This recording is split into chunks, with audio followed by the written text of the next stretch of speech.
안녕하십니까. 수험생 여러분, 시험 보시느라 대단히 수고 많이 하셨습니다. 시험 어떠셨습니까? 좀 어려우셨습니까? 대체적으로 이번 17회 시험은 예년도에 비해서 약간은 좀 어려웠다고 볼 수가 있겠습니다. 총 40문제 중에서 한 7, 8문제 정도는 7, 8문제는 상당히 좀 어렵게 출제가 됐습니다. 시방서, 표준 시방서에서 여러 문제가 출제가 됐었고, 교재에서 좀 보기 힘든 문제도 한두 문제가 있었습니다. 아마 여러분들이 상당히 어렵다고 생각할 수 있었는데, 나머지 한 30문제 정도는 그냥 평이하게 출제가 됐기 때문에, 그래도 공부를 하신 분들은 웬만큼 다 풀었다고 생각이 됩니다. 아마 합격하는 데는 시험에 큰 지장을 주지 않았을 거라고 이렇게 판단이 되고요. 그래서 지금부터 한 문제씩 좀 풀어보도록 하겠습니다. 81번 문제를 보겠습니다. 건축물이 구조에 관한 설명으로 옳지 않은 것은, 그래서 내력벽 구조는 상부에서 오는 하중을 전달하는 구조고, 가우스 구조는 짜맞춘 구조이기 때문에 이거 뼈대를 구성하는 서로 부재 접합에 따라서 강도가 좌우된다는데, 세 번째 일체식 구조. 일체식 구조는 남행 구조라고도 하며 기둥과 볼을 이동단으로 접합한 구조다 그랬는데, 이 구조에서 얘기하는 것은 이동단이라는 것이 이게 고정단과 이동단과 회전단 이렇게 있는데, 이동단이라는 것은 옆으로 이렇게 움직일 수 있는 구조이기 때문에 건축에서는 옆으로 움직일 수 있는 움직일 수 있지만 이렇게 돌릴 수는 없는 그런 구조를 얘기하는 것이고, 회전단이라는 것은 옆으로는 안 가지만 이렇게 돌아가는 것들, 그런 식으로 해서 링이 껴서 이렇게 돌아가는 그런 타입을 얘기하는데, 이 두 가지는 건축에서는 사용을 안 합니다. 건축에서는 어떤 걸 얘기하면 이걸 얘기하는 거겠죠. 고정단은 움직이지 않는 구조. 그래서 이건 신모멘트라든지 전단 모멘트가 작용하는 이런 구조를 갖다 일체식 구조라 그러겠죠. 그래서 일체식 구조는 남행 구조도 있지만 기둥과 볼을 갖다가 이동단으로 접합한 게 아니라 강절점으로 접합을 했죠. 이게 이동단이 아니라 이게 강절점으로 다 접합했겠죠. 강절점으로 다 해서, 그래서 고정단으로 다른 말로 얘기하면 고정단으로 접합을 했다는 얘기겠죠. 그래서 여기는 남행 구조하고 벽식 구조하고 두 가지가 있겠죠. 일체식 구조는. 그래서 철근 콘크리트 구조라든지 철근 콘크리트 구조가 여기 속하겠죠. 그래서 3번이 틀렸습니다. 조절식 구조는 쌓아올린 구조, 조립식 구조는 공장에서 만들어서 현장에서 조립한 구조. 그래서 정답은 3번이 되겠습니다. 다음 문제를 보도록 하겠습니다. 82번 문제를 봅니다. 구조물에 작용하는 단기하중을 보기 위해서 모두 고른 것은 그런데, 단기하중은 주로 횡하중이라 그랬죠. 여기 하중은 횡하중, 옆에서 밀어주는 횡하중, 수평하중을 얘기해주는 수평력을 얘기하는 거기 때문에, 여기서 풍하중, 바람하중, 지진하중, 충격하중, 이런 것들은 전부, 또는 적설하중 같은 것들, 일반 지역에서 이런 것들은 전부 다 횡하중에 속하겠죠. 이 고정하중, 이거는 사하중이라 했죠. 사하중, 이거는 활화중. 그래서 요 두 가지는, 이거는 장기하중에 속하겠죠. 두 가지는 장기하중. 그러니까 단기하중을 보는 거, 니은과 디귿과 미음, 5번이 되겠죠. 그래서 정답은 5번이 되겠습니다. 다음 문제를 보겠습니다. 연약 지반에서 부동침화 저감 대책으로 맞는 걸 찾는 거죠. 건물의 자중은 가능하면 작게 해야 되겠죠. 작게. 평면 길이는 가능하면은 이것도 짧게 해야 되죠. 길면 안 되겠죠. 짧게 해야 되겠죠. 강성도 이건 크게 해야 되겠죠. 반대로 크게. 지하실을 강성체로 설치한다. 이건 맞았겠죠. 인접과 건물과의 거리는 가능하면 넓혀야 되겠죠. 좁히는 게 아니라 넓혀야 되겠죠. 그래서 맞는 것은 4번 밖에 없네 보니까 정답은 그래서 4번이 되겠습니다. 다음 84번 문제를 보겠습니다. 건축물이 지정 및 기초에 관한 설명으로 옳지 않은 것은, 지정은 기초를 안전하게 집안에 안전하게 지지하기 위해서 기초를 보호한다든지 집안의 내력을 보호하는 것이다. 그래서 결국은 이 지정이라는 것은 기초판을 보강해 주는 거겠죠. 두 번째, 지정 및 기초공사 재료, 시멘트, 대체로 순환골재 등 순환자원의 사용을 적절히 고려하다. 이런 건 다 맞았겠죠. 세 번째, 연속기초는 건축물 밑바닥 전부를 두꺼운 기초판으로 한 것이다. 이게 뭐에 대한 얘기예요? 이건 온통기초죠. 온통기초를 얘기하는 거죠. 연속기초라는 것은, 다른 말로 다 연속기초는 이 줄기초로 해가지고 조적조라든지 벽식구조 같은 데서 연속적으로다가 되어 있는 그 구조를 갖다가, 그러니까 이거 기초를 갖다 일렬로다가 선 기둥같이 이렇게 만들어서 그런 구조를 갖다 연속기초로 알아서 조적조에 주로 많이 사용하겠죠. 조적조는 벽시골조에 사용하는 것이 연속기초고, 이거는 온통 교체된 설명입니다. 복합기초는 기초판 안에 기둥 2개 이상, 이런 거니까 정답은 3번이 되겠습니다. 다음 문제를 보도록 하겠습니다. 85번. 철근 콘크리트 구조에 관한 설명으로 옳지 않은 것은, 철근 콘크리트 구조는 부재 형상 치수를 자유롭게 할 수 있다. 다양한 형태의 구조를 만들 수 있다고 맞았겠죠. 콘크리트와 철근 상호의 부착성이 굉장히 양호하다 그랬죠. 그래서 세 번째로, 콘크리트는 산성이 아니라 알카리성이라 그랬죠. pH 값 약 13 정도를 전후하는 아주 강알카리성입니다. 알카리 중에서도 이 정도면은 강알카리성이죠. 산성이 아니라.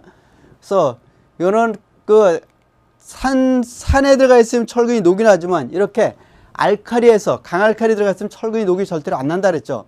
그래서 굉장히 오래 사용할 수 있기 때문에 그런 내구적인 구조물이 된다 그랬죠. 정답은 그래서 3번이 되겠습니다. 뭐 이런 것들은 나머지는 다 맞았습니다. 뭐 열팽창률, 이거는 선팽창 계수, 다른 말로 이건 선팽창 계수라고 얘기를 하겠죠. 기존에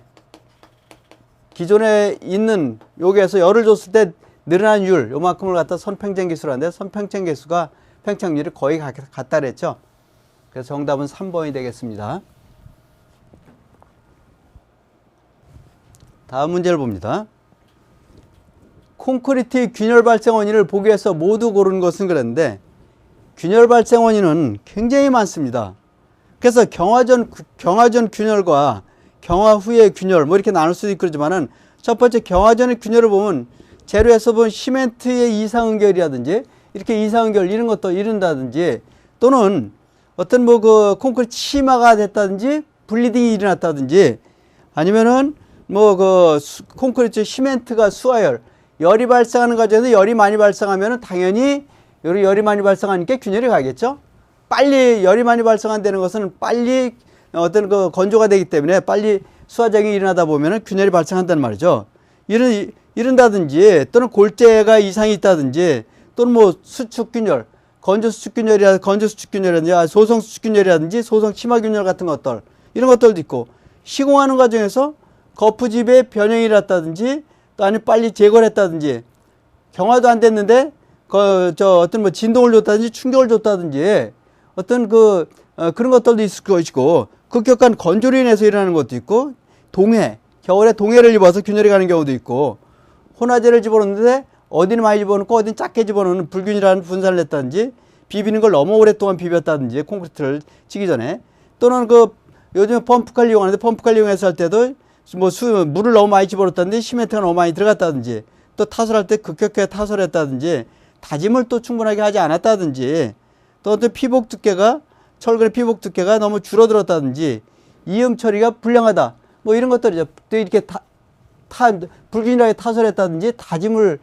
충분하게 해주질 않았다든지, 이어치는데 이걸 잘못 처리했다든지, 뭐 이런 것들도 있을 것이고, 어떤 뭐 환경적인 원인도 많이 있을 것이고, 환경적으로 해서 겨울에 얼었다든지, 아니면 뭐 그 동해를 입었다든지, 뭐 그런 것들도 있을 것이고, 또 철근이 녹이 나는 경우도 있겠죠. 또 화재가 나가지고, 그래서 물이 다 빠지면서 너무 그 안에 물시멘트의 일정량을 가지고 있어야 되는데 그게 다 빠져버린다든지, 너무 또 하중을 또 많이 집어넣었다든지, 과다하중을 갖다가 적재를 했다든지, 지진하중이라든지, 또 철근이 모자랐다든지, 또 부동치마로 해서 일어날 수도 있겠죠. 또 그 이후에도 경화 후에도 건조수축으로 해서, 또는 크리프, 또는 이렇게 중성화는 콘크리트 중성화 같은 것들 일어나면은 철근이 부식되니까 그래서 균열이 당연히 오겠죠. 뭐 이런 경우 뭐 등등 여러 가지 요인이 다 있죠. 그래서 여기서 보면 모든 게 다 해당이 되겠죠. 여기는 모든 게 다. 여기는 다 해당이 됩니다. 이거 말고도 수십 가지가 더 있어요. 그렇기 때문에 이거는 기역, 니은, 디귿, 리을, 미음, 비읍 해갖고 5번이 정답이 되겠습니다. 이거 외에도 한 20, 30가지 정도 더 된다고 보시면 되겠죠. 그래서 정답은 5번이 됩니다. 다음 문제를 보겠습니다. 용접에 대한 거겠죠. 철골 구조로 넘어왔습니다. 철골 구조의 접합에 관한 설명을 옳지 않은 것. 철골 구조는 공장에서 강한지로 현장에 조립하는 쪽을 주로 많이 사용을 하고 있고, 용접은 볼트 접합에 비해서 단면 결손이 있으나, 용접은 구멍을 안 뚫잖아요. 볼트를 채우려면은 요만한 것을 갖다 이렇게 서로 두 개 린다 그러면 구멍을 전부 뚫어야지만 볼트를 채울 수 있겠죠. 단면 결손이 나겠죠. 볼트 접합하려면. 그런데 용접이라는 것은 이 단면 결손이 하나도 아니라요. 그러니까 당연히 강제량이 줄어들겠죠. 강제량이. 그래서 이게 틀렸겠죠. 단면 결손이 있는 게 아니라 이게 없겠죠. 당연히. 그래서 2번이 틀렸습니다. 고장력 볼트 접합이라는 것은 이것도 뭐 강수율이 높으니까 변형이 거의 아니라면서 이거는 바로 마찰력을 이용한다 그랬죠. 마찰 접합입니다. 그래서 용접은 그러나 열을 갖다 가해서 붙이다 보니까 변형이 모재의 어떤 그 변형이 생길 수 있다. 그런 특징이 있겠죠. 그래서 정답은 2번이 되겠습니다. 이 그 단면 결손이 있는 것은 볼트나 니벳 접합이 되겠죠. 다음 문제를 보겠습니다. 88번 문제 봅니다. 철골 구조에 대한 설명으로 옳지 않은 것은 그랬는데, 그래서 강제는 균질도도 높고 강도가 크기 때문에 건물의 중량을 갖다가 철근 콘크리트보다는 건물의 중량을 가볍게 할 수 있다는 것은 이게 잘 헷갈릴 수 있었을 건데, 왜 그러냐면 강성이 굉장히 크다 보니까 부재가 작기 때문에 그래요. 똑같은 사이즈라 그러면은 기둥이면 기둥, 보호의 사이즈가 똑같다 그러면은 철골이 훨씬 더 무겁습니다. 3배 반 정도로 더 무거운데도 불구하고 이렇게 더 가볍게 한다는 것은 대신 사이즈가 작아져도 되니까 그런 거죠. 사이즈가 작아질 수 있겠죠. 작아져도 되기 때문에 가볍게 할 수 있다. 공법 자유롭고 큰 부재 있기 때문에 큰 구조물 축소할 수 있고. 그런데 세 번째 보자는 거죠. 내화적 구조로 철골은 비내화적이라 했죠. 이게 비내화적 구조라 했죠. 왜냐면 처리하는 것은 열을 가하다 보면 500도 이상만 되면 응력이 반으로 줄어들고 800도 정도 되면 제로라 했어요. 한 1500도 되면 그때부터 녹기 시작하기 때문에 반드시 내화 피복을 해줘야 된다. 필요 없는 게 아니라 반드시 해줘야 된다. 반드시 내화 피복을. 그래서 이게 틀렸겠죠. 뭐 그 인성도 굉장히 강하다 그랬죠. 어떤 충격을 받았을 때 그걸 흡수하는 능력이 굉장히 크단 말이죠. 그런 것들은. 그래서 이런 거 여기서는 대신에 기둥 같은 데 쓰면 길다 보니까 좌골 이렇게 휘는 현상이 발생할 수 있다. 이건 다 맞았어요. 그래서 정답은 3번이 되겠습니다.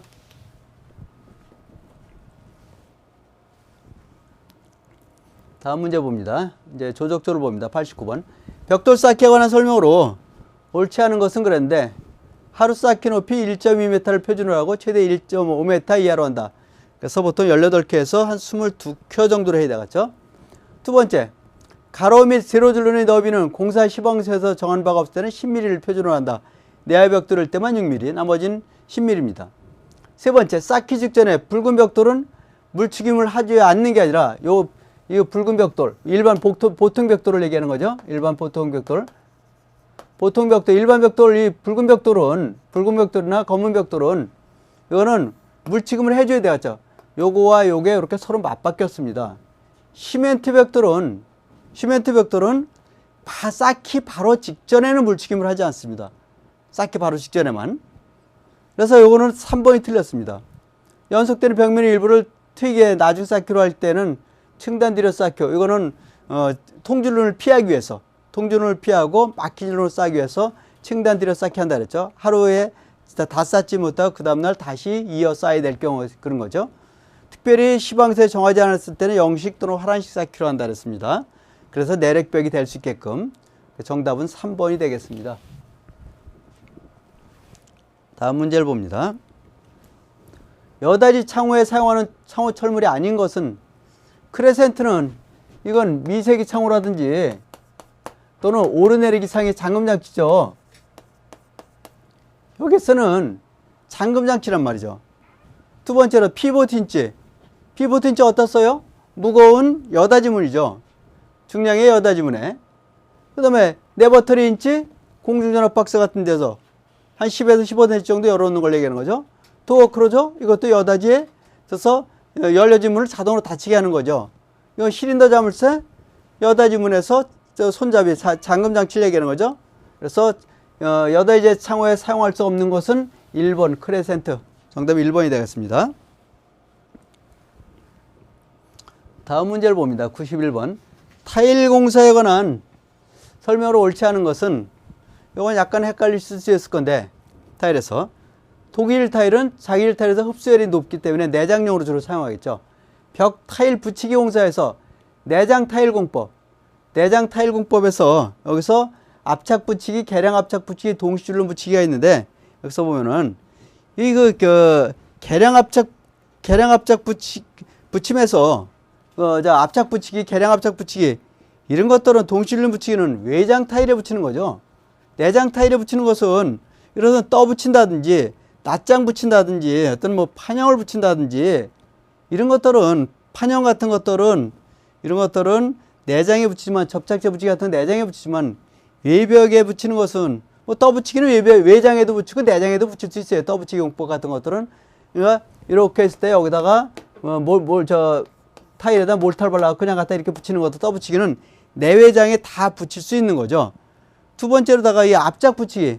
압착 붙이기는 뭐냐면은 여기다가 한번 바르고 나서 몰탈 바르고 나서 여기다가 이렇게 놓고서 붙이고 나서 나무 망치 같은 걸 갖고 퉁퉁퉁 때려서 면을 고르는 거죠. 면 고르는 것들은 내부에 붙이는 게 아니라 전부 외부에 붙이는 겁니다. 이 계량 압착 붙이기는 여기다 요거만큼 몰탈을 갖다 몰탈 붙이고 나서 면 고르는 거.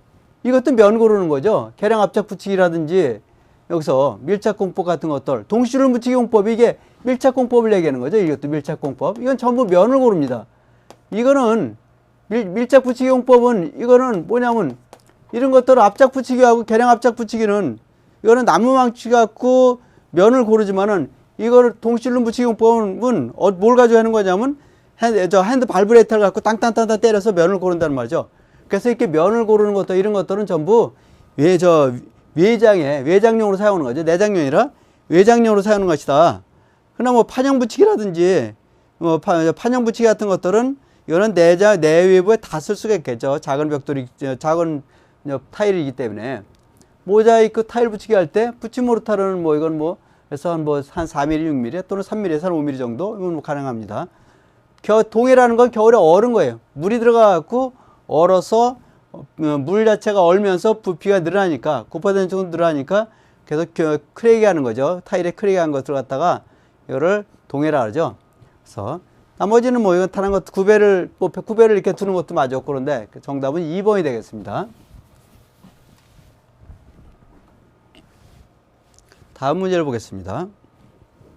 시멘트 모르타르 바르면 일반적인 시공 순서로 옳은 것은 그랬는데 이거는 보자는 거죠. 여러분들이 이거는 상식적으로 생각해 보자는 거죠. 맨 처음에 바탕 처리해야 되겠죠. 청소를 하고 바탕 처리부터 해야 될 거란 말이죠. 이거부터. 두 번째로다가 이제 재료를 갖다 이렇게 해놓고 그럼 재료를 비벼야 되겠죠. 그래 바를 수 있을 테니까. 그 다음에 재료를 비빕니다.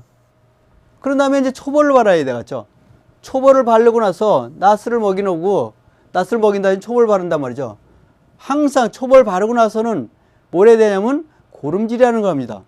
왜냐면 초벌 바르고 나면은 웅틀붕틀한 데가 있으니까 잘 안 맞겠죠. 안 맞는 것이 있다든지 그랬을 때는 높이 같은 것도 안 맞을 때 고름질을 해서 맞춰야 되겠죠. 고름질이 끝나고 나면은 그 다음번에 재벌을 발라야 되겠죠. 재벌 바르고 그 다음에 정벌을 바르고 나서 그 다음에 정벌 바르고 나서 다 끝났어요. 바르는 건 다 봤어요. 그럼 혹시 잘못된 데가 있는가 아니면 덜 발라진 데가 있는가 다시 확인하는 것이 마무리를 해야 되겠죠. 그럼 마무리하고 나서 가만 놔두면 이제 나머지는 이제 그때 굳겠죠. 굳는 것이 보양이라죠. 이럴 때 물을 뿌린다든지 해서 습기를 항상 가지고 있게끔 이러면서 보양이란 말이죠. 그러니까 이 순서대로 된 거 어디냐면 기억이 가장 먼저 나니까 기억, 그 다음에 니을, 그 다음에 세 번째가 미음 이거겠죠. 이거 미음, 그 다음에 네 번째가 비읍, 니은 재벌 발음하고 나서 여기 정벌 바르고 그 다음에 마무리하고 보양하고 정답은 1번에 있네요 보니까. 그래서 정답은 1번이 되겠습니다. 다음 문제를 보겠습니다. 아스팔트 방수공사에서 누핑 붙임에 관한 설명으로 옳지 않은 것은 일반 평면의 누핑 붙임은 흘려 붙임으로 한다. 누핑 겹친 폭은 길이 및 폭 방향 100mm 정도, 그러니까 10cm를 얘기하는 거죠. 겹치는 것은. 세 번째, 볼록 오목 모서리 부분은 일반 평면의 누핑을 붙이기 전에 300mm, 3cm 정도 스트레치 누핑을 사용하여 균형에 덧붙인다. 이런 부분들. 이렇게 했을 때 이런 부분이 있다면 이 부분에는 여기 잘 찢어지니까 이런 곳은 덧붙이라는 얘기겠죠. 누핑은 원칙적으로 물 흐름을 고려해요. 물매 위쪽에서부터 아래쪽을 향해 붙인다는데 상식적으로 생각해 보자는 거죠. 우회를 먼저 붙였어요. 이렇게 경사가 이렇게 졌는데 이렇게 되는데 이렇게 해진다 그러면 요 틈으로다가 물이 다 들어가 버리겠죠. 먼저 이렇게 붙이고 나서 다음 장을 갖다 여기다 이렇게 붙인다 그러면은 요 틈으로다 다 들어올 거란 말이죠. 틈으로다가. 근데 이걸 반대로다가 밑에를 먼저 붙여야지만이 요렇게 붙이면은 요렇게 붙이니까 물이 흘러내려가니까 안 새겠죠. 새지 않게 하기 위해서 누수가 되지 않게 하기 위해서는 항상 어디서 붙여면 위쪽이 아니라 아래쪽과 위쪽을 이렇게 바꿔야 되겠죠. 서로 아래쪽서부터 붙여 올라가야 되겠죠. 밑에서부터. 실제 지붕을 이을 때도 마찬가지죠. 지붕 같은 거 이을 때도 보면 항상 밑에서부터 이어 올라갑니다. 그래서 맨 마지막에 용마루에 가서 끝나듯이 항상 이런 것들을 할 때는 밑에서부터 위쪽으로다가 공사를 해 올라가는 것은 물이 새지 않게 하기 위해서 그런 겁니다. 식혀 올린 부의 루핑은 뭐 각 길이 위치해서 붙인 다음에 방치 상단 끝부분은 누름 철물로 고정하고 뭐 실링제로 처리해라 이런 얘기인데, 이거는 시방서에서 표준 시방서에서 출제되는 문제입니다. 이거는. 그래서 정답은 4번이 되겠습니다. 다음 문제를 보겠습니다. 도장공사에 관한 설명을 옳지 않은 것은, 이것도 표준 시방서에서 나와 있는 문제인데요. 표준 시방서에서 나와 있는 문제인데 이것도 그대로. 롤러도장은 붓도장보다 도장 속도가 빠르며 붓도장과 같이 일정한 도막 두께를 유지할 수 있는 장점이 있다는데, 붓도장 같은 것들은 일정하게 유지할 수가 없겠죠. 그래서 표준 시방서에서 뭐라고 되어 있냐면, 롤러도장은 붓도장보다 도장 속도가 빠르다는 것까지 맞았겠어요. 그것까지는. 근데 문제가 어디서부터 틀렸냐면 여기서부터 틀렸겠죠. 여기서부터 이렇게 요게 이게 틀렸단 말이죠. 그게 뭐라냐면, 그래서 붓도장과 같이 일정한 도막 두께를 유지하기 매우 어렵기 때문에, 매우 어렵다는 말이죠. 도막 두께 일정하게 하기가 굉장히 어렵겠죠. 붓으로도 아무리 잘 칠해도 일정하게 두께를 칠할 수 있나요? 그래서 논란은 어느 정도는 가능하겠죠. 노라를 칠하는 것은. 그래서 이런 것은 그때는 표면이 거칠거나 불규칙한 부분, 거기 특히 주의해주라. 불규칙한 부분 같은데, 놀라도 마찬가지겠죠. 요렇게 파여졌어요. 이렇게 돼 있는데, 면이. 그럼 여기는 페인트를 칠하다 보면 똑같은 두께로 칠할 수가 없단 말이죠. 이렇게 웅틀웅틀하다 보면. 그럴 때는 붓이라든지 놀라로 칠하는 것은 일정한 도막 두께를 유지하기가 굉장히 어렵더라. 또 뭐 방청도장은 공장에서 한번 칠해가지고 나옵니다. 그게 원칙입니다. 그 다음에 주의 온도가 5도C 이하, 5도C 미만, 상대에서 또 85% 초과되면은 작업을 중단해야 되겠죠? 당연하게. 스프레이 도장에서 도장면하고는 3cm 정도 간격을 떼라. 여기 이렇게 도장면이 있으면은 여기 스프레이를 여기 쏠 때는 이렇게 여기 3cm 정도 간격을 띄우고 여기 쏘라 했죠. 그 압력에 따라서 조금 가감할 수 있습니다만 기본이 3cm입니다. 또 불투명 도장. 이건 불투명 도장 아니라 어떤 도장이라도 할 때는 하도, 중도, 상도 이렇게 써놨는데, 이건 뭐냐면, 이거는 그래서 초벌, 재벌, 중벌을 얘기하는 거죠. 초벌, 재벌, 초벌, 재벌, 정벌을 얘기하는 거죠. 이게 초벌. 초벌 칠할 때와 재벌 칠할 때, 또는 정벌 칠할 때, 이럴 때 색깔을 틀리게 해주라 했죠. 색깔을 틀리게. 왜 그래요? 그 칠한 횟수를 구분하기 위해서 그런다 그랬어요. 칠한 횟수를 구분하기 위해서. 그러니까 이건 다 맞았어요. 그래서 정답은 1번이 되겠습니다. 다음 문제를 보겠습니다. 적산 문제가 하는 문제 나왔는데, 타일 한 장의 크기가 200에서 200mm이고 줄눈 너비가 6mm일 때 벽면적 100제곱미터에 소요되는 타일의 정미량은, 이거는 좀 어떻게 보면 굉장히 쉽죠. 이거는 이게 전체 면적이 이게 100제곱미터래요. 그럼 타일 한 장의 면적만 구하면 되겠죠? 타일 한 장의 면적만. 타일이 얼마나 했냐면요, 200mm래. 크기가 이렇게 했는데 여기가 20cm, 여기도 20cm래요. 센티미터로. 20cm는 0.2m 같아. 0.2m가 되겠죠. 0.2m. 그러니까 0.2m. 여기 100제곱미터니까 이것도 단위를 똑같이 미터로 더 고쳐야 되겠죠. 그래서 0.2m래요. 곱하기 플러스 하나가 크기가 여기 이렇게 돼 있는데, 이런 식으로 다 쭉 이어졌으니까 하나의 크기를 계산할 때는 여기 줄눈 크기까지 같이 해야 되겠죠. 실제 이 한 장의 크기를 어떻게 봐야 되냐면 여기까지 이렇게 봐야 되겠죠. 이거까지 이렇게 계속 이어지니까. 그래서 요만큼 요걸 플러스 시켜야 되겠죠. 요만큼은 요 줄눈까지. 그럼 줄눈은 얼마라냐면 6mm래요. 저 6mm래요. 6mm는 얼마냐면 0.006이죠. 메타로 고친다면 0.006이에요. 0.006. 그러면은 여기다가 요거 한 장의 크기가 요 한 변이 요만큼의 0.06, 저 0.206이란 말이죠. 하나가 0.206. 그럼 여기에다가 또 이 가로 곱하기 세로를 해야 되니까 이것도 똑같이 0.2 플러스 0.006. 그럼 이것도 0.206이 나오겠죠. 이것도 결국은 이렇게 하면은 나머지는 요것도 제곱미터로 나올 테니까. 이렇게 계산하면 얼마가 나오냐면 제가 계산해 보니까 2356.49예요. 2356.49. 계산기 쓰니까 이렇게 나오더라고. 요만큼이 필요하대. 그러니까 결국 몇 장이 필요한 거냐면 2357장이 필요한 거죠. 2357장. 근데 여기는 정확하게 소수점까지 계산해 놨으니까 요만큼 필요하다 그랬으니까. 그래서 정답은 3번이 되겠습니다. 사실 이건 굉장히 좀 쉬운 문제죠. 이런 적산 중에서도 좀 쉬운 편에 속하는 문제예요. 다음 문제 보겠습니다. 할중일에 된 거. 이것도 아마 쉽게 풀으셨을 거예요. 표준 품셈에서 5% 할중일에 해당하는 자료. 붉은 벽돌, 내화 벽돌. 이건 전부 3%죠. 벽돌 중에서. 그래서 이런 것들은 3%란 말이죠. 열번째로 뭐 유리 같으면 1%, 또는 뭐 도료 같으면 2%. 3%인 것들이 뭐 합판, 치장 벽돌 같은 것들은 붉은 벽돌, 검은 벽돌, 내화 벽돌, 뭐 이런 것들은 전부 3%예요. 타일 중에서는 모자이크 타일, 자기질 타일, 또는 독이질 타일, 뭐 크랭커 타일은 전부 3%예요. 그래서 5%인 건 뭐냐면 주로 5%인 건 시멘트 벽돌이란 말이죠. 시멘트 벽돌이라든지 또는 그 기와, 5%가 요 시멘트 벽돌 외에도 시멘트로 된 기와라든지 이거 외에도 기와라든지 또 타일 중에서는 어떤 거냐면 아스팔트 타일이에요. 아스팔트 타일 같은 것들이 5%란 말이죠. 아스팔트 타일이라든지 또는 뭐 여기 비닐 렉스 타일 같은 것들 이런 5%란 말이죠. 그래서 여기서 나머지는 전부 3%고 시멘트 벽돌만 5%다. 그래서 정답은 5번이 됩니다. 다음 문제 봅니다. 97번.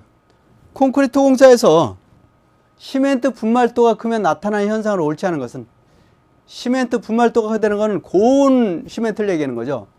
곱다 보니까 수화작용이 빨리 일어나겠죠. 수화작용이 빨리 일어납니다. 당연히 수화작용이 빨리 일어나는 건 조기강도 크다는 얘기죠. 그러다 보니까 미세한 입자가 들어가면 들어갈수록 시공연도가 좋아집니다.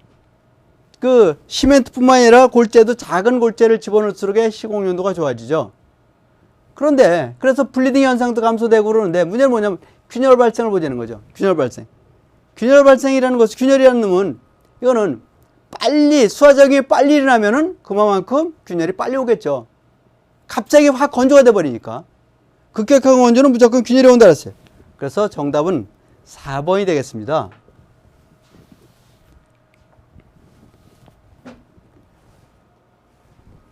다음 98번 문제를 봅니다. 재료의 특성상 장식을 목적으로 사용하는 유리. 뭐 유리가 요즘에는 뭐 여러 가지 유리가 많이 있습니다만은 여기서 에칭글라스라는 것은, 이것은 그러면 샌드 블라스트 글라스라 그래가지고 모래 입자를 이용해서 유리 표면을 긁어낸 것들, 긁어서 어떤 입체감을 준 유리를 얘기죠. 다른 말로 해서 조각유리라는 말도 써요. 조각유리라는 말도 쓰는데, 이건 어떤 빛을 반사시킨다든지 분사시킨다든지 해갖고 모양을 내기 위해서 이렇게 하는 겁니다. 모양을 내기 위해서 어떤 완전히 투명한, 일반 유리 같은 건 완전 투명하지만 이건 반투명의 어떤 체감 효과를 둔다든지 해서. 근데 여러분들이 아마 이거 에칭글라스 같은 것도, 이거는 뭐 욕실이라든지 거실 같은데 이런 어떤 뭐 실내 장식용에서 좀 많이 보셨을 거예요. 그런 유리를 갖다 얘기하는 거죠. 장식용으로 사용하는 것은. 액정 조각유리 같은 것들은 유리 사이에다 어떤 빛 같은 걸 집어넣어 사용하는 그런 유리를 얘기하는 것이고, 노유리는, 저방사 유리는 이건 에너지를 절약하기 위해서 이중유리에서 한쪽 면에다 코팅을 하는 거죠. 금속 코팅을 한 유리. 스팬드럴 유리는 불투명한 유리입니다. 이것도 이중 유리지만은 한쪽 면에다 세라믹 칠 같은 거, 한 불투명 유리 같은 걸 얘기하는 것이고, 망임 유리는 이거는 방화용으로 쓰는 거죠. 안에다 철망 같은 걸 집어넣는 유리를 얘기하는 거죠. 그래서 정답은 1번이 되겠습니다. 다음 문제 봅니다. 99번. 홈통공사에서 옳지 않은 것은, 이것도 표준 시방서에서 나온 거예요. 첨화홈통은 끝단막이 물바기통, 경결부, 깔때기판, 뭐 철물로 연결하라는데 이런 것들은 다 맞았습니다. 이것도 뭐 첨화홈통은 이렇게 실제로다가 이렇게 지붕이 이렇게 있을 때 여기다가 이렇게 되는 이런 홈통을 갖다 얘기하는 거죠. 이걸 갖다 이런 홈통을 첨화홈통이라는데, 첨화홈통에서 뭐 2400mm에다 2m 40에 3m 정도, 요 정도 크기로다가 한 장 한 장을 갖다 연결한다는 얘기죠. 이음부는 겹친 부분이 최소 3cm 이상을 갖다 겹쳐주도록 해라. 30mm 이상. 네 번째로 선홈통의 하단부 배수구는 우수관에 직접 연결하고, 선홈통은 어떤 거를 얘기하는 거냐면 이렇게 여기서 깔때기 홈통을 이용해서 이렇게 된 홈통, 여기 이게 첨화 홈통, 이게 깔때기 홈통, 이게 선홈통이에요. 그러니까 선홈통은 당연히 배수관에 직접 연결하죠. 밑에다 여기다 직접 이런 것은. 그래서 또 뭐 틈 바구니 같으면은 몰탈 같은 걸 채워라, 이걸 맞았겠죠. 근데 다섯 번째 보자는 거죠. 첨화홈통 연결관과 선홈통 연결부의 겹침 길이는 최소 50mm 이상으로 들어가는데, 이 첨화홈통에서는 선홈통에다 직접 연결하는 게 아니라 어디를 연결하냐면 깔때기 홈통을 통해서 연결해야 되겠죠. 깔때기 홈통을 통해서 연결하는 것은 직접 이쪽으로 겹쳐서 이렇게 들어오는 것이 아니겠죠. 깔때기 홈통을 반드시 통해서 이렇게 들어오게 됐단 말이죠. 그래서 만일에 선홈통이라든지 첨화홈통 같은 건 보통적으로 서로 홈통과 홈통을 이을 때는 첨화홈통과 선홈통을 한 4cm 정도 겹쳐주고, 이음기를. 그 다음에 선홈통 같으면 최소 3cm 이상, 보통은 일반적으로 5cm 이상 아래 위에다 꽂아 놓습니다만은 일반적으로 최소 3cm 이상을 갖다가 연결하게 되어 있단 말이죠. 그래서 5번이 틀렸습니다. 다음 문제 보겠습니다. 100번. 요거 방습공사에 관한 설명으로 옳지 않은 것. 이것도 마찬가지로 이것도 표준 시방서에서 나왔는데, 한 4문제 정도 표준 시방서에서 나왔는데, 그래서 방습층에 방수모르타로 발음할 때 발음 두께 특별히 정하지 않았을 15mm 내외로 해라. 한번 바르고 말아라. 그런 얘기인데, 두 번째를 보면은, 그래서 신축성 시트계 방습재료. 신축성이냐 아니냐에 따라서 이런 차이가 있습니다만은, 여기서 보면 이런 거죠. 방습재료 비닐 필름, 당연히 신축이 있겠죠. 비닐이니까. 그 다음 플라스틱 금속박. 요거는 없겠죠. 금속박이 들어서. 그냥 플라스틱 방습재료 같으면 뭐 이거 가능하겠죠. 폴리에틸렌 방습, 이런 것들은 좀 신축성이 있어요. 그러나 플라스틱 금속박은 플라스틱 같은 걸 해서 거기다가 금속으로다가 이렇게 덧입혀 놓은 걸 얘기한단 말이죠. 그러니까 이런 것들은 막으로다 이렇게 금속박해서, 그래서 이런 것들은 당연히 이거는 신축성이 없겠죠. 그래서 일반적으로다가, 그래서 박판 시트, 플라스틱 같은 것들은 금속박 방식재료는 박판 시트계입니다. 요거는 그래서 요 플라스틱 요거는 박판 시트계지, 요게 신축성 시트계 방습재료가 아니라는 얘기겠죠.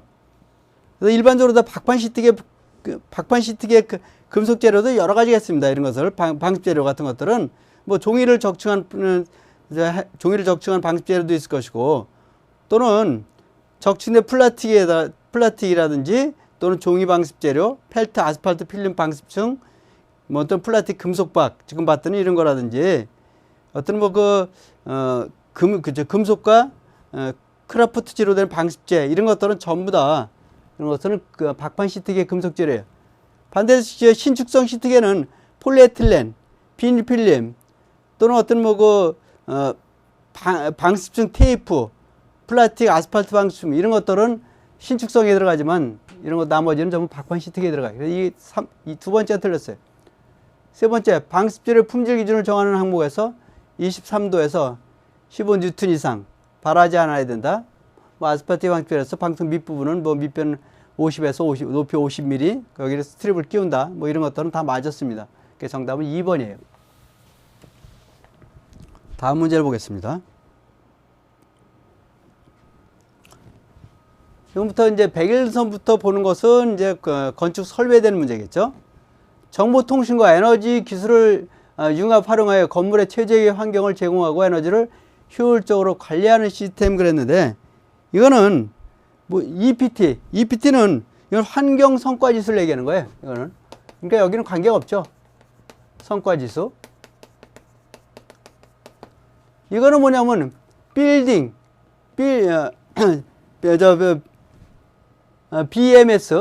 BMS라는 것은 빌딩 에너지 매니지먼트 시스템.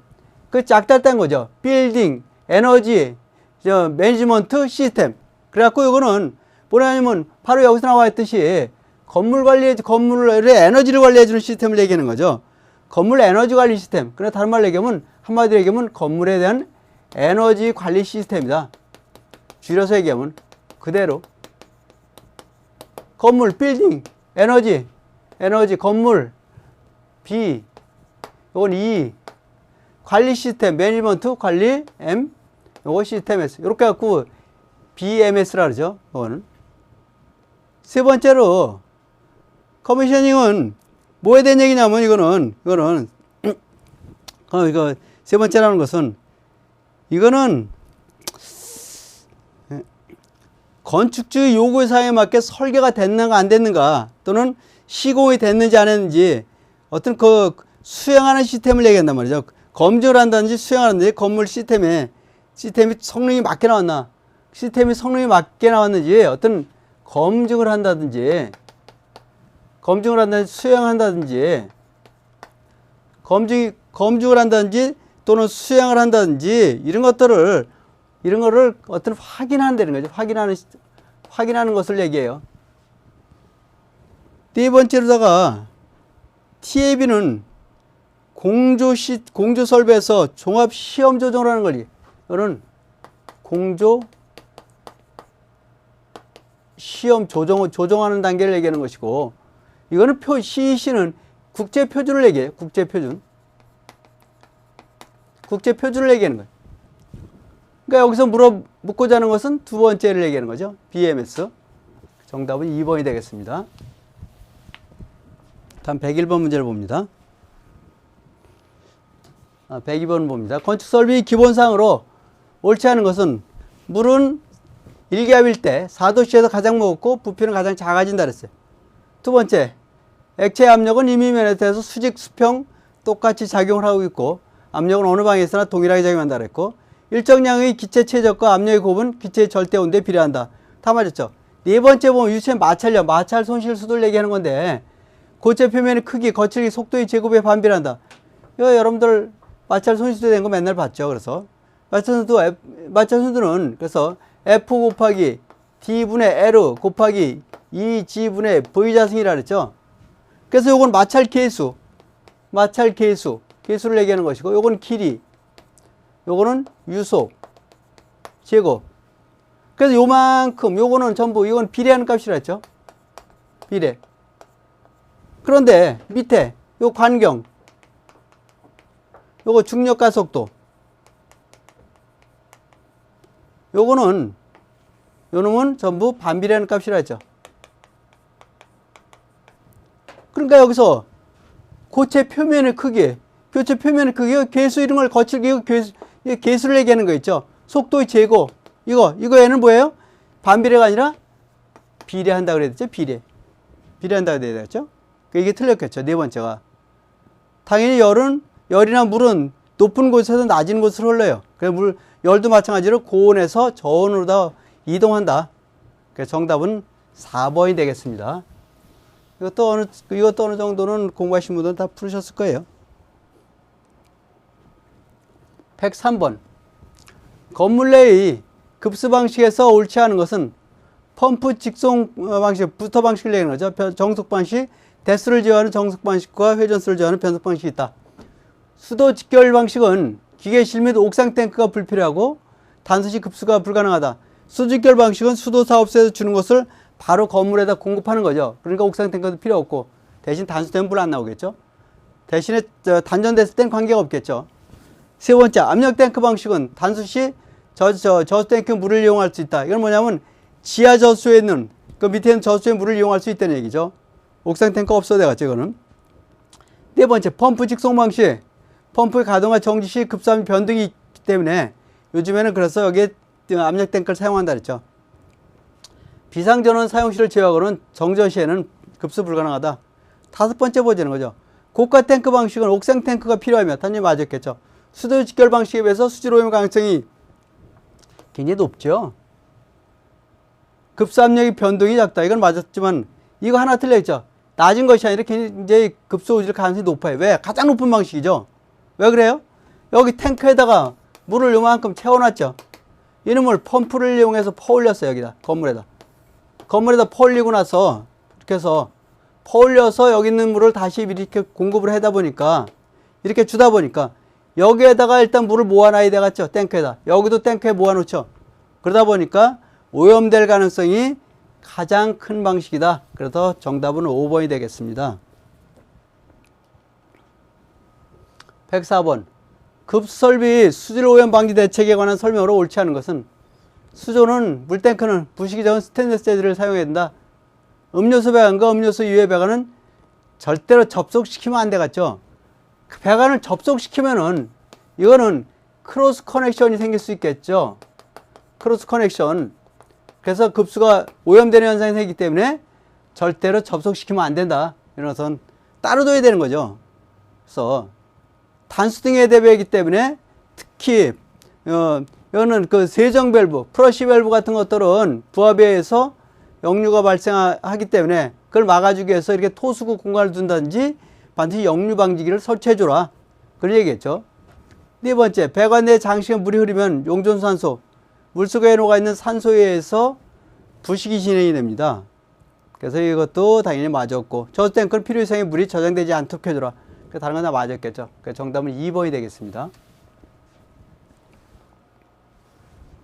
다음 105번을 봅니다. 원추형의 유량 조절 장치를 서 0에서 90도 사이 각도만큼 회전시킴으로써 유량을 제어하는 거. 뭐에 대한 얘기예요?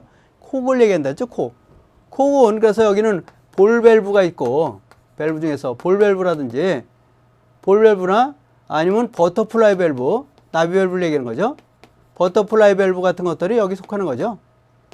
여기에. 이거는 90도만 열면은 90도를 이렇게 튼다든지 90도 이렇게 제낌으로 해서 그래서 통과가 된다든지 잠긴다든지 그런 거죠. 여러분들 가스 밸브, 집에서 사용하는 가스 밸브가 전부 이게 콕입니다. 콕. 볼 밸브 주로 사용했죠. 가스 밸브 같은 것들은. 그래서 여기서는 뭐 드렌처는 여기에 해당이 안 되겠죠. 밸브가 아니니까. 체크 밸브는 일방향 밸브. 그래서 스트레이는 찌꺼를 걸러주는 것을 얘기하는 것이고, 정답은 5번이 되겠습니다. 다음 문제 보겠습니다. 106번. 건물이 급탕 설비에 관한 설명으로 옳지 않은 것은 개별식 급탕 방식은 긴 배관이 필요 없으므로 배관 내에서 열 손실이 작다. 이건 당연하겠죠. 중앙식 급탕 방식은 처음엔 돈이 많이 들지만은 동시 사용률을 이용한다는 이러면 전체를 줄일 수 있다. 세 번째, 기손압식은 전기를 열원으로 하는 급탕 방식. 열 효율이 낮다. 이게 틀렸겠죠.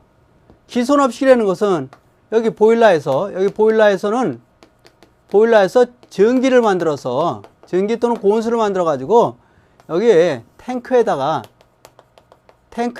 냉수를 집어넣겠지. 냉수를 집어넣은 탱크에다 직접 전기를 넣다 쏴버리는 거예요. 직접 쏴버리다 보니까 열 효율이 100%겠죠. 그래서 열 효율이 100%란 말이지. 효율이 100%라는 것은 손실이 하나도 아니라는 얘기겠죠. 굉장히 좋은 방식이죠. 그러나 소리가 많이 나기 때문에 이런 문제가 있겠죠. 그렇기 때문에 여기다 스팀 사이렌서를 사용한다 그랬어요. 그래서 3번이 틀렸네요. 그 다음에 소규모 급탕 설비는 단관식, 대규모에서는 복관식, 신축 끼우면 슬리브형이라든지 벨루지형, 여기 또 여러 가지가 있겠죠. 여기서는 신축 곡관도 있고, 신축이면은. 그러나 일반적으로다가 급탕에서 많이 쓰는 것은 슬리브형이라든지 벨루지형인데 그 중에서 가장 많이 쓰는 것은 벨루지형입니다. 다음 문제 보시겠습니다. 107번. 우수정화 설비에 관한 설명으로 옳지 않은 거. BOD 제거율은 높을수록에, 그래서 그만큼 처리가 잘 된다는 거죠. 유출수 비율은 낮을수록 우수한 거예요. SS는 부유물질이에요. COD는 화학적 산소 요구량. 부패 탱크식 처리 방식에서는 부패조, 여가조, 산화조, 소독조. 이건 맞았겠죠. 네 번째, 살수 여상형, 평면산의 지혜, 모래 여가형 뭐 이런 것도 전부 다 호기성 처리예요. 지금은 형기성 처리가 하나도 없다 그랬죠. 다섯 번째, 장시간 폭기 방식, 장기 폭기 방식의 처리 과정. 이거는 처음에 스크린, 이게 여과조라고 보시면 되겠죠. 여과조. 침전조, 폭교조라는데 이게 틀렸다고. 이 은원과 요게 서로 이렇게 뒤바뀌어야 되겠죠. 뒤바뀌어야 되겠죠. 처음에 유입되고 나면은 맨 처음에 유입돼갔죠. 유입되면은 스크린을 거쳐서 여과조를 거쳐서 그 다음에 폭기조 들어갑니다. 제1폭기조, 제2폭기조를 거쳐서 그런 다음에 침전조로 들어가서 가라앉힌 다음에 다시 소독을 해서 방류조, 방류해서 내보내는 방식이죠. 요게 서로 바뀌었어요. 두 개가. 그래서 정답은 5번이 되겠습니다. 다음 이제 108번 문제를 봅니다. 배수관에서 트랩이 봉수 파괴 원인을 모두 고른 것은, 봉수가 파괴된 원인은 여러 가지가 있겠지만 사이펀 작용에 의해서 봉수가 파괴되는 현상이 있죠. 사이펀 작용에서 자기 사이펀 작용 또는 흡인 사이펀 작용, 다른 말로 흡출 작용, 흡인 작용이라고도 얘기를 하겠죠. 세 번째로다가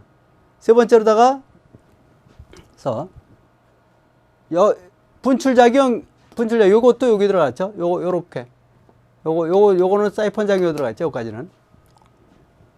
네 번째로 운동량에 의한 관성작용, 모세관 현상. 여기 하나 더 본다면 요 두 개는 사이펀 작용은 아닙니다만 이거 왜 또 보이냐면 증발도 있겠죠. 증발. 칩을 장시경에 뵀을 때. 그래서 트랩이 봉수 파괴 원인을 갖다 고른 거 여기 다 해당되네 보니까. 그래서 다 해당이 되겠죠. 기억력, 디글리얼, 미움. 여기 증발이 있으면 증발까지. 그래서 정답은 5번이 되겠습니다.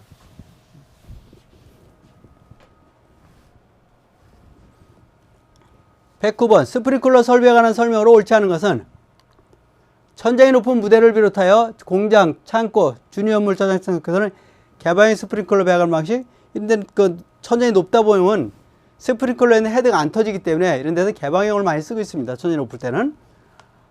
비상전원을 갖다가 기본적으로 스프링클러에는 20분 이상을 갖다 공급해 줘야 된다. 왜? 스프링클러뿐만 아니라 소방 설비는 전부 시간을 갖다 20분을 기준으로 하고 있기 때문에 그렇습니다. 가압송 장치 전격 토출 압력은 하나의 헤드 선단에서 0.1메가파스칼 이상, 최대 1.2메가파스칼이죠. 이게 틀렸겠죠. 1.2메가파스칼 이하가 되도록 해줘야지. 2메가파스칼이면 한 20kg 됩니다. 20kg 이상 됐을 때는 압이 너무 세버려요. 1.2메가파스칼도 12kg이기 때문에 상당히 압이 셉니다. 가압수조 최대 사용 압력이 1.5배. 그 다음에 가압송 송수량은 0.1메가파스칼로 해서 1분당 80리터 이상이 돼야 된다. 그래서 정답은 3번이 되겠습니다. 다음 110번을 봅니다. 일정한 온도 상승률에 따라서 동작하며 공장, 창고, 강당 등 넓은 지역에 설치하는 화재 감지기. 여기서 잊어보는 거죠. 정온식은 이거는 일정 온도 이상일 때만 작동한다 그랬죠. 일정 온도 이상일 때. 그에 반해서 이 차동식은 어떤 감지기를 얘기하는 거냐면 이거는 일정 상승률 이상일 때만 작동한다 그랬어요. 왜? 서서히 올라갈 때는 거기에서 작은 니크 구멍이 있어가지고 니크 밸브에서 다 빼버린다 그랬죠. 불필요한 압력을 다 빼버린단 말이죠. 그래서 갑자기 온도가 확 올라갈 때, 그럴 때만 작동한다 그랬죠. 그래서 차동식 스포트형 감지기는 일반 거실이라든지 사무실 같은 데 쓰는 것이고, 분표형 감지기는 이거는 열 누적형 감지기. 이거는 그래서 분표형 감지기 이거는 열 누적형 감지기란 말이죠. 누적형 감지기. 이거는 그렇기 때문에 이렇게 넓은 공장 창고 같은 데서 강당 같은 넓은 지역에 사용하는 것이다. 이온화식과 광전식은 어디다 쓰는 거예요? 이 두 가지는 연기 감지기죠. 복도라든지 아니면 계단 같은 데서 천장이 15m 이상 되는 그런 높은 그런 데 사용하는 것이 연기 감지기. 그래서 여기서는 차동식 분포형 감지기 1번이 정답이 되겠죠. 111번을 봅니다. 전기 트랩의 작동 원리와 종류 연결로 옳지 않은 것은 그런데 이거는 여러분들 조금 아마 좀 헷갈릴 수도 있었을 거예요. 그래서 이게 그 트랩이 하는 역할, 전기 트랩이 하는 역할을 하는 것은 완전하게 응축수를 만드는 겁니다. 응축수를 만드는 것을 갖다 얘기하는데, 그래서 이거는 기계식과 온도 조절식과 연력학식이 세 가지로 나눌 수가 있는데, 기계식은 플로트 트랩과 버켓 트랩, 요 두 가지는 기계식이에요. 요 두 가지는 기계식 같은 것들은, 이거는 기계식은 비중차를 이용하는 겁니다. 비중차를 이용하는 것을 갖다가 기계식이라래. 두 번째로다가 온도 조절식은 온도차를 이용하는 건데, 그래서 이거는 바이메탈식이라든지 벨로우즈식 같은 것들. 그래서 여기서 벨로즈라든지 벨로즈 같은 것들, 이런 것들은 온도차를 이용하는 거죠. 온도 조절식은. 이런 거, 그래서 이 방식은 온도 조절 바이메탈이라든지 벨로즈를, 바이메탈식, 벨로즈식, 다이아프램식은 다른 말로다가 액체 팽창식이라 하죠, 요거는. 액체 팽창식. 요것은. 그래서 요거는 온도차를 이용하는 거예요, 온도차를 이용하는 거예요. 그래서, 여기 하나, 그래서 여기 더 본다면 온도차를 이용하는 중에서 요거는 바로 바이메탈식이 있어요. 바이메탈식까지 여기 해당이 돼. 그러나 요거 디스크 트랩, 이거는 디스크 트랩은 이거는 어떤 것을 얘기하는 거냐면, 이 디스크 트랩은 이거는 열역학식이에요. 열역학식이라 그래가지고, 이 열역학식은 이거는 바로 유속차를 이용하는 겁니다. 유속차. 열역학적 특성. 그러니까 열역학적 특성이라는 것은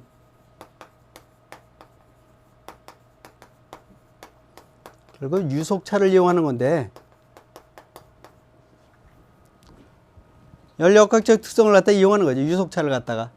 그게 디스크식과, 그래서 이거는 이 디스크식, 오리피스식이 있어요. 요 두 가지는 바로 열역학식 트랩이다. 그래서 정답은 4번이 되겠습니다. 다음 문제 보겠습니다.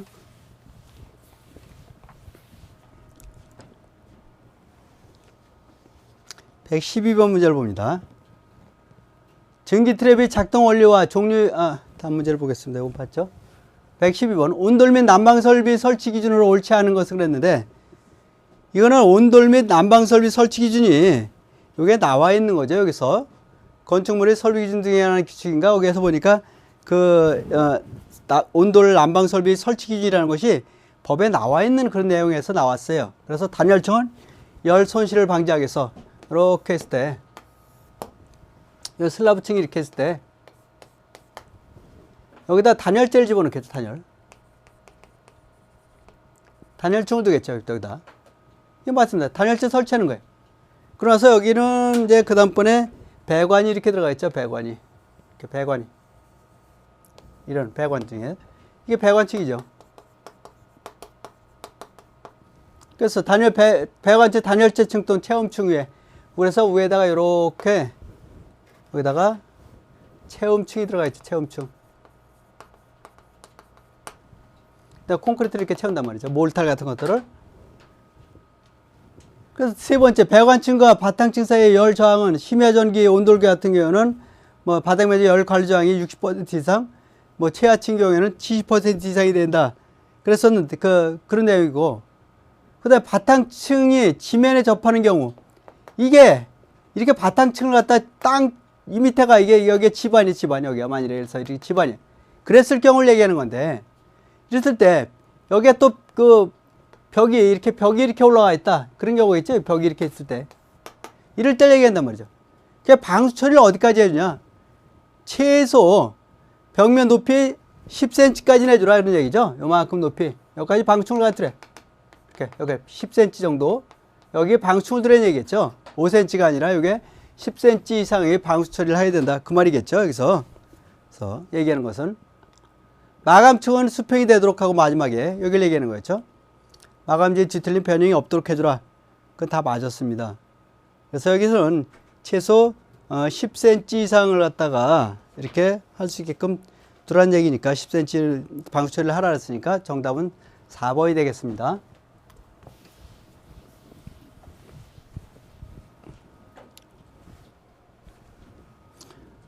다음 113번. 전기난방과 온수난방을 비교한 설명으로 맞는 거 찾는 거죠. 전기난방 제어가 용이하다? 아니죠. 제어가 불가능하죠. 100도 이상을 갖다가 제어가 안 돼요. 전기난방 온수난방에서 설비비가 싸다. 100원 짜가지고 방열이 작아지니까 동결 위험성이 높다. 아니겠죠. 이것도 틀렸단 말이죠. 전기난방 온수난방에서 방열 면적이 작아진다. 이건 맞았겠죠. 당연히.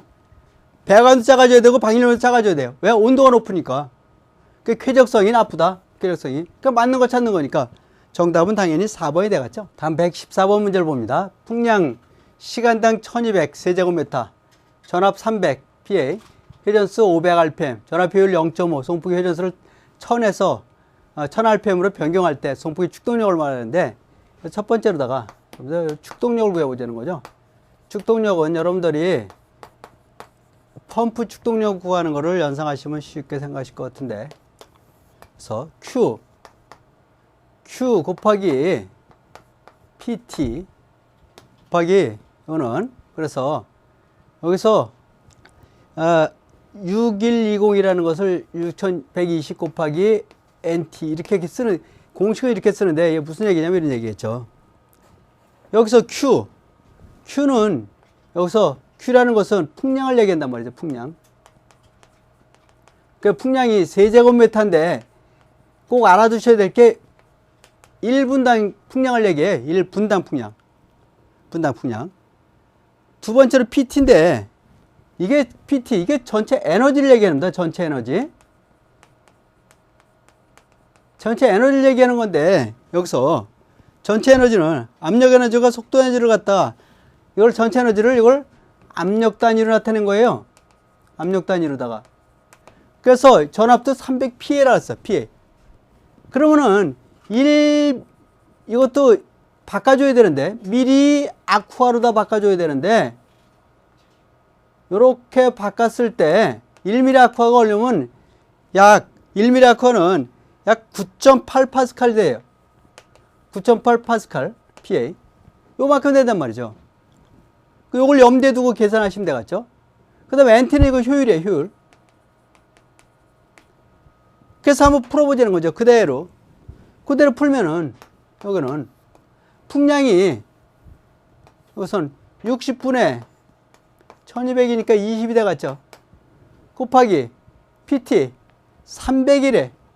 300PA는 300PA를 쓰니까 9.8로다가 나눠버리면 9.8로다 나눠야 되겠죠. 9.8로다가 이거는 300이라 했으니까 약 9.8로 나눠야 되겠죠. 9.8로 나눠야 될 거란 말이죠. 그 다음에 여기는 6120 곱하기 효율이 0.5라 그랬어요. 0.5. 이렇게 하면은 이거는 20 곱하기 300을 갖다가 9.8로 나누니까 30.6 정도 나오더라고요. 30.6. 그래서 6120 곱하기 0.5 이렇게 하니까 얼마 나오냐면 0.2가 나와요. 약 0.2. 두 번째로다가 여기서 회전수를 갖다가 조절할 때 회전수를 갖다가 500에서 1000rpm으로다가 늙혔대요. 이랬을 때 어떻게 되냐는 거죠. 이랬을 때는 기본적으로다가 그래서 송풍 회전 속도에 회전 속도의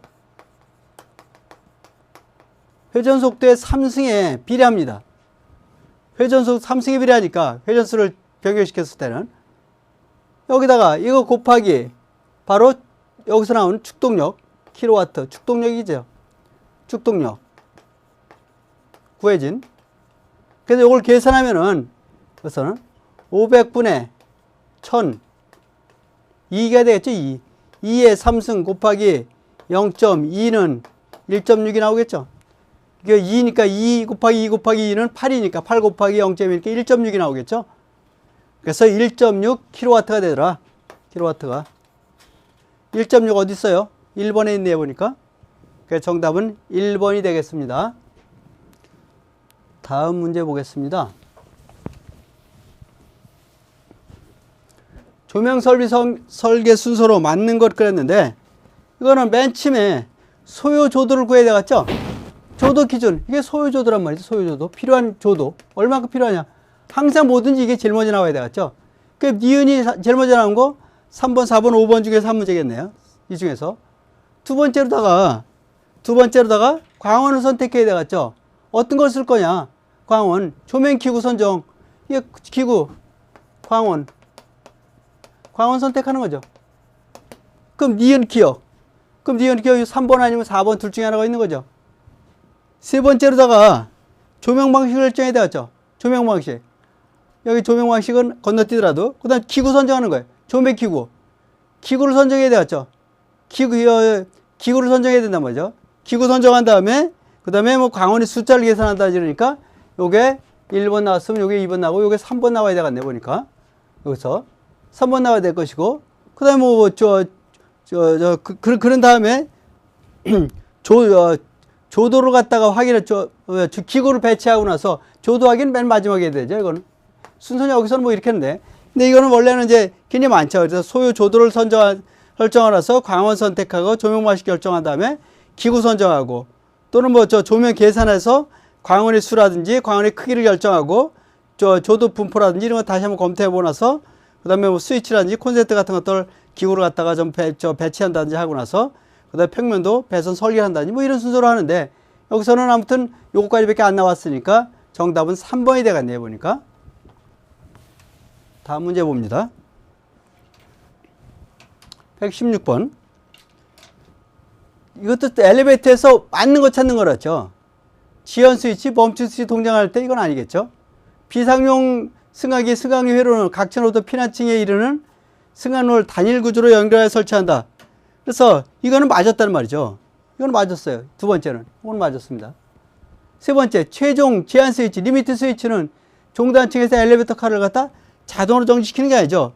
이거는 기본적으로다가 제한 스위치라는 것은 종점 스위치가 고장났을 때 전동기를 정지한 다음에 그래서 전자브레이크를 작동시켜서 칼을 강제로다 정지시키는 걸 얘기하는 거죠. 네 번째, 비상용 승강기 승강장 면적은 승강장을 설치할 경우는 비상용 승강기 한 대에 대해서 6제곱미터 이상이 된다. 이것도 3이 아니라 6이란 말이죠. 6제곱미터 이상.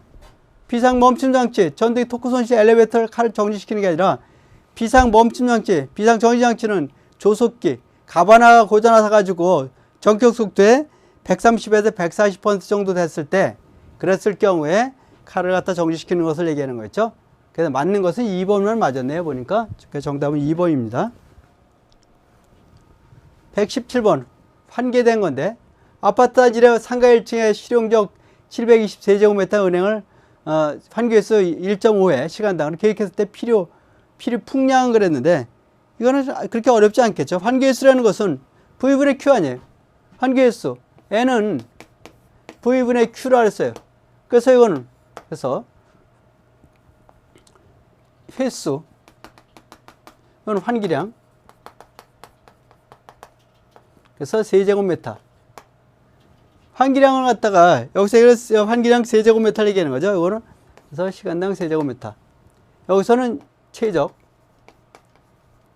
그래서 보자는 거죠. 환기횟수를 갖다가 그래서 이걸 보면은 1.5회로 했대. 1.5회는 얼마라냐면 그래서 이 최적이 720이래요. 이건 얼마인지 모르겠대. 그럼 반대로 X는 1.5 곱하기 720. 1.5 곱하기 720이니까 1080이 나오죠. 1080 세제곱미터가 필요하더라. 시간당. 근데 여기서 물어본 거는 1분당 얼마냐 그랬어요. 1분당. 그러니까 60으로 나누니까 60으로 나누니까 18이 나오네요. 보니까 18 세제곱미터. 1분당은 18 세제곱미터만큼이 필요하더라. 그죠? 정답이 1번에 있죠. 그래서 1번. 그러니까 정답은 1번이 되겠습니다.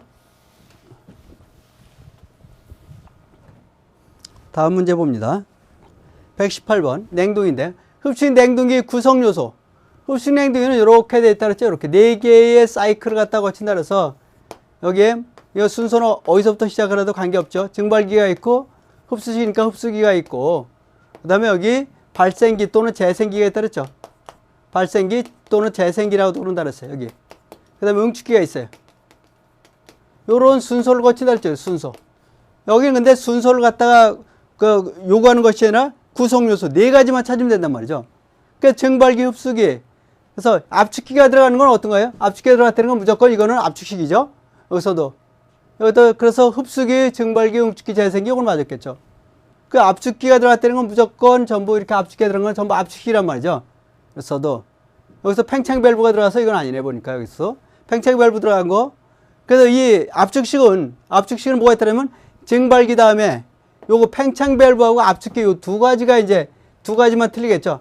나머지 응축기하고 증발기는 똑같고 요 2가지는 틀리죠. 압축식과 요 2가지는 압축식과 흡수식의 차이는 요 2가지죠. 증발기와 응축기는 똑같습니다. 똑같이 다 들어있지만 흡수식에는 흡수기와 발생기, 재생기가 들어있고 압축식에서는 압축기와 팽창 밸브가 들어있겠죠. 그래서 여기서는 정답은 2번이 되겠습니다.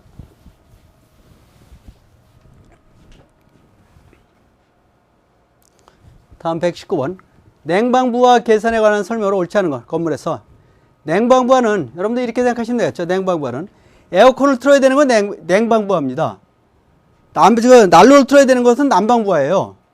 그래서 당연히 이거 제실자 사람이 들어가 있어요. 사람이 들어가 있으면 겨울에 사람 들어왔다 해서 난방 더 틀지 않죠. 그런 난방부하는 아니에요. 그거는요. 근데 여름에 사람이 많이 들어왔어요. 괜히 덥겠죠. 그럼 어떻게 돼요? 에어컨 더 틀어야 되잖아요. 당연히 고려해줘야 되죠. 그래서 냉방부에만 들어가는 것들이 뭐가 있다냐면 바로 사람들은 제실자에 된 거, 사람 된 거. 그래서 또 두 번째로다가 열 유리창을 통한 햇빛 같은 것들 그런 거라든지 아니면은 뭐 기타 뭐 등등 여러 가지 있겠죠. 냉방부에만 계산되는 것들이 난방부에는 계산이 안 되는데 냉방부에만 계산되는 거예요. 기계 같은 데서 나는 열 같은 거 다 마찬가지죠. 사람한테서 나는 열, 기계에서 나는 열 이런 것들은 냉방에만 포함되는 것이다. 냉방에만. 그래서 1번이 틀렸습니다. 온도차가 클수록 열 손실이 증가하기 때문에 그만큼 단열이 안 된다는 얘기겠죠. 관류값이 낮을수록에 그러니까 다른 말로 하면 열 관류는 벽체와 벽체 사이에서 열이 이쪽으로 옮겨가는 현상이니까 고체 사이에 벽을 두고 낮을수록에 열 손실이 잘 안 되는 얘기고 그래서 이거 정답은 냉방부에는 실내 부하, 장치 부하, 외기 부하 지금 말씀드린 그런 내용이고 정답은 1번이죠. 당연히 제실자의 반려를 고려해야 됩니다. 마지막 문제 봅니다. 진위형 홈네트워크 설비의 설치 기준에서 옳지 않은 거. 홈 게이트웨이는 단자임이라는 세대 통합 관리반에 설치할 수 있습니다. 개폐 감지기는 뭐냐면 자동으로 다 문을 열어주기 위해서 스위치를 딱 누른다 앉았을 때 열려지는 출입문이 열리는 건데 현관 출입문을 열어주는 것이기 때문에 이거는 상단에 설치한다. 원격 제어 가능한 조명 기계는 최소 1개 이상을 설치한다. 무인 택배함인데 네 번째 무인 택배함은 일반적으로다가 그래서 이거는 강제사항이 아니라 전부 권장사항입니다. 권장을 하게 되어 있는데 권장사항이에요. 강제사항은 아니에요. 이거는 무조건 강제적으로 하려는 게 아니라 그래서 소형주택일 때는 그래서 10에서 한 15% 정도 중형주택은 일반적으로 이건 조금 더 두겠죠. 15에서 한 20% 정도를 이렇게 설치하는 거죠. 이걸 권장하는 거예요. 강제사항이 아니라.